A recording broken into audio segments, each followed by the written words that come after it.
Hi friends, ന്യൂഡൽഹിയിലെ ട്രാവങ്കൂർ ഹൗസാണ് ഈ കാണുന്നത്.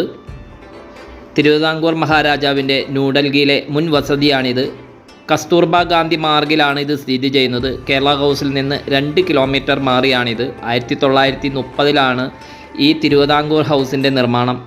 ഡൽഹിയിൽ 14 ഏക്കറിലായാണ് ഇത് സ്ഥിതി ചെയ്യുന്നത്. ഇപ്പോൾ ഇത് കേരള സർക്കാരിൻ്റെ ഉടമസ്ഥയിലാണ്. ഇത് സാംസ്കാരിക സമുച്ചയമാക്കി മാറ്റുക എന്നതാണ് സർക്കാരിൻ്റെ പദ്ധതി. കേരള ഹൗസിൻ്റെ കീഴിലാണ് ഇത് പ്രവർത്തിക്കുന്നത്. 25 കോടി രൂപ ചെലവിട്ട് ഇതിൻ്റെ പുനർനിർമ്മാണം നടത്തിയതാണ്. ഇതിൻ്റെ സൈഡിലായി കാണുന്ന ഇതാണ് ട്രാവങ്കൂർ ഹൗസ് ഡോർമെറ്ററി. ഇതിലായിരുന്നു എൻ്റെ താമസം. ഇവിടെ ഡോർമെറ്ററി കിട്ടുന്നതിന് കേരള ഹൗസിൽ ബുക്ക് ചെയ്യണം.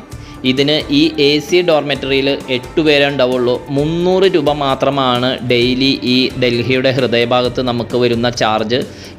ഇൻ്റർനാഷണൽ യൂണിവേഴ്സിറ്റി മീറ്റിന് ചൈനയിൽ പങ്കെടുക്കാൻ വേണ്ടി ഇവിടെ ഒരു 2 ആഴ്ചയായി വന്ന് തങ്ങിയിരിക്കുന്നു. 26-ാം തീയതി 26-ാം തീയതി ഇവിടുന്ന് പോവും.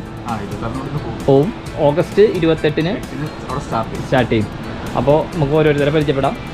എൻ്റെ പേര് വൈശാഖ്. ട്രിപ്പിൾ ജമ്പാണ് ചെയ്യുന്നത്. കേരള യൂണിവേഴ്സിറ്റിയാണ് എൻ്റെ യൂണിവേഴ്സിറ്റി. ഏത് കോളേജിലാണ് പഠിക്കുന്നത്? മാർവാനിസിൽ PG ഫൈനൽ ഇയർ സ്റ്റുഡൻ്റ് ആണ്. എവിടെയാണ്? കോട്ടയം? എൻ്റെ ഇവിടെ ട്രിവാൻഡ്രത്തിന്. അല്ല, മാർവാനിസിൻ ട്രിവാൻഡ്രത്തിന്. അടുത്ത ആള്? എൻ്റെ പേര് സ്നേഹ. ഞാൻ MA കോളേജിലാണ്. എൻ്റെ ഹൈറ്റ് 400.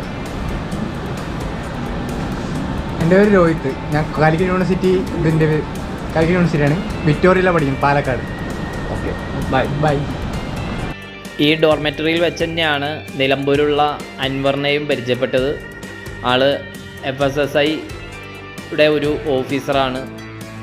ഇതാണ് കേരള ഹൗസിൻ്റെ അധീനതയിലുള്ള ഈ ട്രാവങ്കൂർ ഹൗസിൻ്റെ ഡോർമെറ്ററിയുടെ ആ വിശാലമായ കോമ്പൗണ്ട്.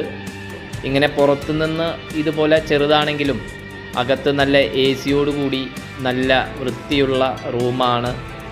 എന്തുകൊണ്ടും ഇത് നമ്മളെപ്പോലെ ഒറ്റയ്ക്ക് യാത്ര ചെയ്യുന്നവർക്ക് വളരെ റീസണബിളാണ്.